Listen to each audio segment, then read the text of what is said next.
Assalamualaikum warahmatullahi wabarakatuh. Selamat pagi. Semoga semua dalam keadaan sehat walafiat dan masih tetap semangat untuk mengikuti pembelajaran meskipun belajarnya hanya dari rumah, dan semoga tidak menghalangi kalian untuk niat belajar dengan sungguh-sungguh. Oke, jadi untuk pembelajaran mapel matematika hari ini merupakan pertemuan yang keempat ya, dan hari ini juga sudah menuju ke bab 2. Di bab 2 ini tolong kalian lebih fokus lagi karena dibandingkan dengan bab kemarin, bab ini lebih membutuhkan konsentrasi begitu. Oke. Jadi marilah kita mulai pembelajaran pada pagi hari ini dengan membaca basmalah. Bismillahirrahmanirrahim. Silakan yang belum melakukan absen terlebih dahulu pada poin 1.1. Jika sudah, kalian buka di 2.4 yaitu di bab persamaan kuadrat. Dan sebelumnya kalian silakan bisa buka PPT dan modulnya sebagai bahan belajar kalian agar benar-benar sudah memahami bab ini. Jadi materi hari ini adalah persamaan kuadrat. Saya jelaskan dulu tentang pengertian persamaan kuadrat. Persamaan kuadrat adalah suatu persamaan polinomial berorde 2. Berorde 2 ini maksudnya adalah dia berpangkat 2. Bentuk umumnya itu adalah Y sama dengan AX kuadrat plus BX plus C, di mana A-nya ini A, B, sama C ini adalah bilangan real atau dia adalah diganti dengan sebuah bilangan ya. Nah, X itu variabel, kemudian A itu koefisien, A ini koefisien dari X kuadrat, kemudian B ini koefisien dari X, dan C ini adalah konstanta.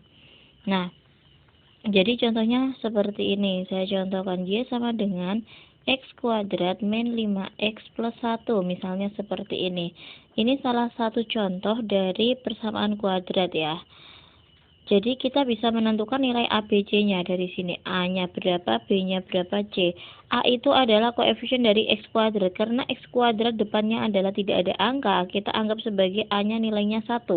Kemudian untuk B itu adalah koefisien kuadrat, koefisien linear dari X. Artinya di sini lihat X, di depannya ada angka negatif 5. Berarti nilai B itu adalah negatif 5. Kemudian untuk menentukan nilai C adalah konstanta atau sebuah angka yang berdiri sendiri tanpa ada X atau X kuadrat. Berarti angka 1 ini. Nah, ini namanya konstanta. Dia berdiri sendiri, tidak ditemani oleh X kuadrat maupun X. Jadi nilai C adalah 1. Seperti ini. Oke, lanjut. Jadi cara menentukan persamaan kuadrat. Jadi persamaan kuadrat itu nanti kita disuruh menyelesaikan atau mencari akar-akarnya. Cara pertama adalah dengan cara pengfaktoran, kemudian nomor 2 adalah melengkapi kuadrat sempurna, nomor 3 adalah dengan rumus kuadratik atau rumus ABC. Untuk lebih jelasnya tentang persamaan akar kuadrat, silakan ikuti materi dengan baik ya anak-anak. Oke. Menentukan akar persamaan kuadrat dengan pengfaktoran. Pengfaktoran merupakan cara mencari akar-akar persamaan kuadrat dengan mencari nilai yang jika dikalikan akan menghasilkan nilai lain. Selanjutnya coba kita kerjakan contoh soal di bawah ini. Selesaikan persamaan kuadrat berikut dengan cara faktorisasi. Di sini ada bentuk akar kuadrat 5x kuadrat plus 13x plus 6 sama dengan 0. Nah, sekarang kita menyelesaikannya bersama-sama ya. Nah, di sini 5x kuadrat plus 13x plus 6 sama dengan 0. Itu bisa diganti dengan plus 6 ya. 5x kuadrat plus ini yang 13x itu dia dijabarkan menjadi 10x plus 3x kemudian plus 6, sehingga di sini jadi yang 5x kuadrat plus 10x ini kita faktorkan. Faktorkan gimana? Jadi di situ dipisahkan dulu. Jadi yang 5x kuadrat plus 10x ya. Ini kan 5 sama 10. Kita cari KPK-nya. KPK dari 5 sama, maaf, kita mencari FPB bukan KPK. Jadi, angka berapa yang membagi kedua angka tersebut sehingga dia habis dibagi. Tetapi dia adalah angka yang sama. Jadi kita pilih angka 5 karena 5 bisa membagi angka 5, kemudian 5 juga bisa membagi angka 10. Jadi kita pilih 5. Nah, kemudian kita siapkan kurung seperti ini. Nah, agar 5x kuadrat maka tinggal ditambahkan dengan x kuadrat, kemudian yang sana kan 10x, berarti tinggal ditambahkan dengan 2x. Nah, seperti ini. Maka di atas itu kan maaf, ini FPB-nya itu 5x ya, karena dia kan sama-sama ada x. Maaf, ini saya hapus dulu. Jadi dia adalah yang dikeluarkan adalah 5x. Cara mencari FPB-nya itu gimana sih? Jadi untuk cara mencari FPB sama seperti yang dulu. Jadi di situ angka yang sama itu 5 sama x kan. Nah, itu. Jadi 5x ini dikeluarkan, kemudian ini berarti kan 1. Kemudian plus ini adalah 2.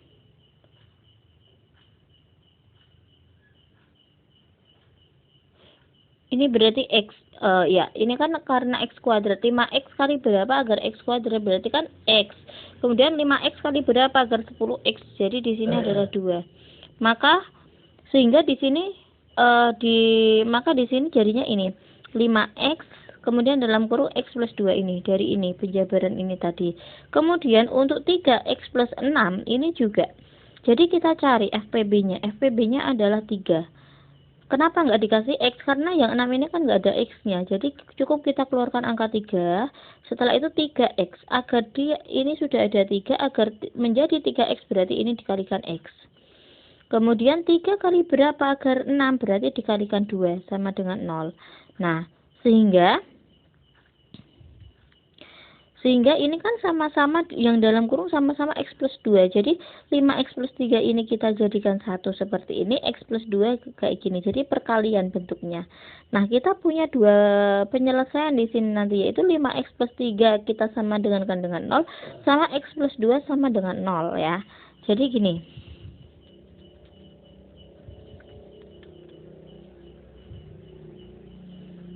Jadi penyelesaian pertama kan 5x plus 3 sama dengan 0. Maka di sini 5x-nya kita tulis, 3-nya pindah ruas kan negatif 3.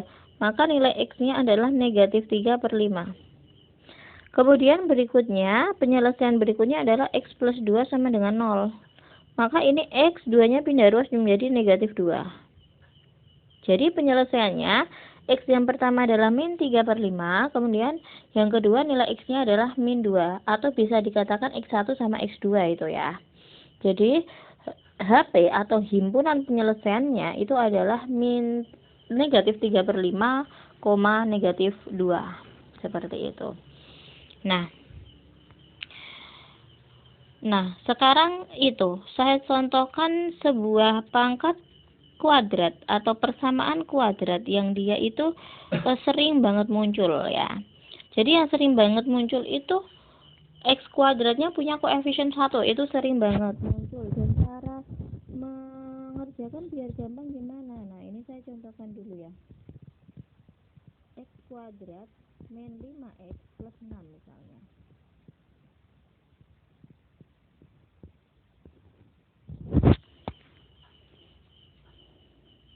Sama dengan 0 pastinya ya. Nah, jadi kita buat dua kurung kayak gini dulu. Kemudian pasti ini adalah x sama x. Kemudian kita cari dua angka di mana dua angka itu ketika dikali itu hasilnya adalah 6. Jadi ketika dua angka ini dikali hasilnya adalah 6. Ketika dua angka ini dijumlahkan, ini hasilnya adalah min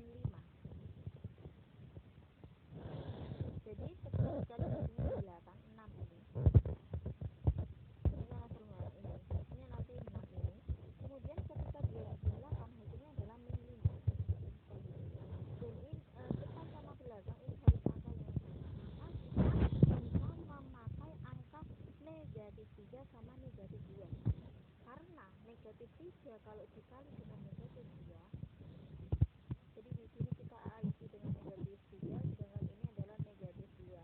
Jadi negatif 3 dikali negatif 2, negatif ketemu negatif positif, 3 kali 2, 6 ya. Kemudian berikutnya ketika dijumlahkan, apakah negatif 3 sama negatif 2 itu negatif 5? Iya, betul. Jadi negatif 3, negatif lagi 2, berarti kan dia adalah negatif 5 ya. Jadi kita pakai dua angka, yaitu negatif 3, negatif 3-nya taruh di depan, negatif 2-nya taruh yang belakang. Jadi seperti ini penyelesaiannya. Jangan lupa dikasih sama dengan 0. Maka kita dapatkan x min 3 sama dengan 0, sehingga nilai x-nya adalah 3. Kemudian x min 2 sama dengan 0, sehingga nilai x-nya adalah 2. Maka x1-nya adalah 3, x2-nya adalah 2 ya. Atau ini dinamakan faktor-faktornya, itu adalah 3 sama 2.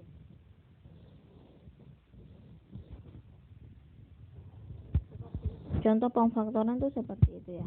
Oke, selanjutnya yaitu dengan cara melengkapi kuadrat sempurna. Bila hal ini dilakukan itu ketika cara pemfaktoran nggak bisa, maka kita bisa menggunakan cara kuadrat sempurna. Nah, langsung saja ke contohnya agar memahami. Supaya kamu lebih paham, coba kerjakan contoh soal melengkapi bentuk kuadrat sempurna di bawah ini. Nah, di situ adalah x kuadrat plus 6x plus 5 sama dengan 0 ya. Nah, ini perhatikan. Tambahkan satu angka di ruas kiri dan kanan agar menjadi kuadrat sempurna. Penambahan angka ini diambil dari separuh angka koefisien dari x atau separuhnya 6 yang dikuadratkan, yakni 3 kuadrat sama dengan 9, tambahkan angka 9 di ruas kiri dan kanan, sehingga persamaannya menjadi, jadi kita itu akan mengambil koefisien x-nya terus disetengahkan. Lihat ya, x kuadrat. Nah, ini 6x kan ini koefisien x kan ini. Nah, angka pada koefisien x kan 6. Nah, setengah dari 6 itu kan 3. Nah, ketika 3 itu dikuadratkan itu adalah 9. Sehingga asal mulanya kan x kuadrat plus 6x. Nah, jadi awal mulanya itu adalah kita pindah yang konstanta, kita pindahkan ruas ke kanan dulu ya. Kita pindahkan ruas ke kanan. Jadinya ini. Jadinya seperti ini, x kuadrat plus 6x min 5. Kemudian habis itu setengahnya 6 ini kan 3. Jadi kalau dituliskan ini dulu, x kuadrat plus 6x sama negatif 5 kan awal mulanya. Kemudian kita cari setengahnya dari koefisien x itu adalah setengah dari 6 itu 3. 3 kalau dikuadratkan 9. Jadi ruas kanan maupun ruas kiri ini ditambah 9 semuanya. Yang asal mulanya dia hanya x kuadrat plus 6x kemudian negatif 5. Jadi 9 ini penambahannya dari yang tadi ya. Kemudian kita tulis x kuadrat plus 6x plus 9 sama dengan, nah yang ini kita jumlahkan, negatif 5 ditambah dengan 9 itu hasilnya 4. Kemudian setelah itu kita cari sebuah angka yang kuadrat ini. Jadi caranya adalah kita cukup melihat yang bagian depan sama bagian belakang pol. 9 ini adalah dari 3 pangkat 2 ya. 9 adalah 3 pangkat 2. Yang depan itu adalah x. Jadi sebenarnya x sama 3 ini dicari dari akar dari ini kan x kali x. Kalau diakarkan kan berarti hasilnya x. Kemudian 9 ini kalau diakarkan kan hasilnya adalah 3. Berarti x plus 3 pangkat 2. Apakah betul x plus 3 pangkat 2 ini adalah x kuadrat plus 6x plus 9? Nah, ini kita buat x plus 3 kuadrat ini coba kita cari hanya untuk membuktikan saja. Ini seperti dulu ketika kalian masih kelas 8 pernah ketika ada a plus b kuadrat itu hasilnya adalah a kuadrat plus 2ab plus plus b kuadrat. Jadi ini hasilnya adalah x kuadrat plus ini 2 kali 3 kali x kita kalikan jadinya 6x kemudian plus 9. Betul ya, x kuadrat plus 6x plus 9 gitu. Nah, jadinya x plus 3 dikuadratkan sama dengan 4. Habis itu kuadrat itu bisa hilang. Ini kuadrat ini bisa hilang. Ini kan awal mulanya dia ada kuadrat. Nah, ini ada kuadrat kan awal mulanya. Nah, ini bisa hilang kuadrat ini bawahnya dihilangkan, tetapi ruas kanannya yang diakarkan, yaitu akar 4. Sehingga X sama dengan 3 plus minus 2.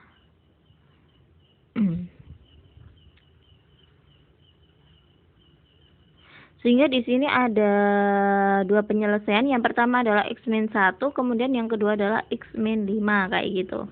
Nah, silakan dipahami lagi jika bingung atau nggak paham bisa ditanyakan melalui Japri ya. Oke. Kemudian berikutnya adalah dengan kuadrat. Kalau langkah pertama nggak bisa, dengan cara pengfaktoran nggak bisa, kita menggunakan cara itu tadi melengkapi kuadrat sempurna. Kemudian kalau dua cara itu masih nggak bisa lagi, kita langkah terakhir adalah dengan menggunakan rumus ABC. Jadi rumusnya apa? Jadi pertama-tama kita itu harus menentukan nilai ABC-nya dulu. Jadi ingat, di depan tadi sudah saya sampaikan, nilai A itu adalah koefisien atau angka yang menemani X kuadrat. Kemudian B itu adalah yang menemani X, kemudian sementara C itu adalah angka yang berdiri sendiri. Seperti di sini, ini adalah X kuadrat plus 4X min 12 sama dengan 0. Jadi A itu di sini, kemudian B-nya ini, kemudian C-nya itu angka ini. Urut ya. Jadi A ini karena di sebelumnya X kuadrat nggak ada angka, berarti ini A-nya 1. Kemudian untuk B-nya ini adalah plus 4, sementara C-nya ini adalah negatif 12. Kayak gitu. Jadi positif negatifnya itu harus diikutkan. Nah, kalau sudah ketemu nilai A, B, C-nya, tadi bisa dimasukkan. Jadi rumusnya itu adalah negatif B plus minus akar B kuadrat min 4AC per 2A. Nah, di sini bisa kita masukkan di situ nilai B-nya kan 4, berarti negatif 4 plus minus nilai B-nya lagi 4 kuadrat min 4 kali A-nya 1, C-nya adalah negatif 12 per 2 kali A-nya nilainya 1, berarti 2 kali 1. Selanjutnya negatif 4 plus minus 4 kuadrat itu adalah 16, kemudian negatif 4 dikali 1 dikali negatif 12 itu positif 48, kemudian per 2. Nah, sehingga di bawahnya negatif 4 plus minus yang akar 16 plus 48 itu didapatkan nilainya adalah 8 per 2. Sehingga di sini ketemu, jadi kita bisa mencari X1 sama X2. Jadi plus minus ini maksudnya gimana? Jadi yang awal kita pakai plus dulu, berarti negatif 4 plus 8 per 2. Itu didapatkan 2. Kemudian untuk X2-nya itu kita pakai yang negatif gitu. Jadi gantian ya. X1-nya kita pakai positif, X2-nya itu kita pakainya adalah negatif. Jadi plus minus yang dimaksud tuh kayak gitu. Nah, itu dihasilkan 2 sama min 6. Jadi itu rumus ABC-nya ya. Di modul kalian sudah ada semuanya dari ketiga cara tersebut. Nah, berikutnya setelah kalian itu melihat video dan pembelajaran hari ini, silakan kalian mengisi asesmen dulu, mengisi umpan balik dulu yang ada di 3.4. Silakan umpan baliknya diisi dengan jujur ya. Terus kemudian setelah mengisi umpan balik, silahkan kalian membuka di asesmen, yaitu ini merupakan tugas ketiga di kelas 9 ya. Nah, di sini yang pertama tentukan nilai ABC. Jadi A-nya yang mana, B-nya yang mana, C-nya yang mana. Saya ingatkan lagi bahwa A ini adalah koefisien dari X kuadrat, B itu adalah koefisien dari X, dan C adalah konstanta. Jadi silakan tentukan nilai A, B, dan C-nya. Kemudian untuk nomor 2, dengan cara pengfaktoran, selesaikan persamaan kuadrat X kuadrat min 5X plus 6. Ini dengan cara pengfaktoran ya. Kemudian dengan cara rumus ABC. Jadi rumus ABC yang kalian gunakan tadi loh, yang rumus X1,2 min B plus minus akar B kuadrat min 4AC per 4AC. Itu rumusnya yang kalian gunakan. Jadi kalian harus menentukan nilai ABC-nya dulu baru dimasukkan kayak gitu. Oke, silakan tugas-tugas yang emang belum dikirimkan segera dikirimkan. Kalian sudah kelas 9, tumbuhkan rasa tanggung jawab terhadap diri kalian, jangan suka menunda-nunda karena itu adalah sama saja mempersulit diri kalian sendiri, seperti itu ya. Jadi saya tunggu tugas 1 sampai 3 tolong segera diselesaikan, bisa dikirim lewat Japri WA saya atau melalui Google Classroom, seperti itu. Sekian, terima kasih, semoga hari ini kita mendapatkan ilmu yang bermanfaat. Marilah kita tutup dengan bacaan hamdalah. Alhamdulillahirrabbilalamin. Assalamualaikum warahmatullahi wabarakatuh.